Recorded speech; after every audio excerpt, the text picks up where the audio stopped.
এই যে দেখেন মিসাইলের ভিতরে ওষুধের ডাব্বার মতন এইগুলা। এই যে আপনার আমেরিকার ঘাঁটিতে যে ইরানে মিসাইল মারছে, এটা হলো একদম সরাসরি। দেখেন মানুষে সবাই ভিডিও করতেছে।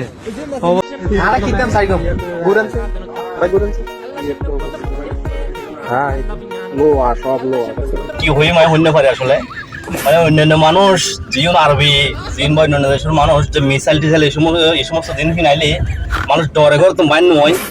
এই জায়গা মধ্যে আর বাঙালিয়া কলে মানে মিসাইলের খেনে মানে খেনে কি করছি, মিসাইলের ভিতরে কি আছে নভারতে ঢুকিয়ে সাইবেল লাই, বুঝছো না? তো এখান থেকে কথা মানে বাঙালি তো কোনো ডর বলতে কিছু নাই। মিসাইলের ভিতরে কি গ্যাস দিয়ে না কেমিক্যাল দিয়ে না কি হই না বরফ বরফ ফাটবো না নফাটবো এই সমস্ত ভিতরে কোনো ডর কিছু নাই। মানে কি এসি আর কি আছে এর ভিতরে ঢুকিয়ে রাখতো সম্পূর্ণ, বুঝছো না? এই ধারা বাঙালি অন্য দেশের মানুষ সকল করে তো মান্য হয়, কিন্তু আর বাঙালি কোনো টুস করে কিছু কারণে দূরি বাইরে কি ভিডিও করা শুরু করে দিব, বুঝো?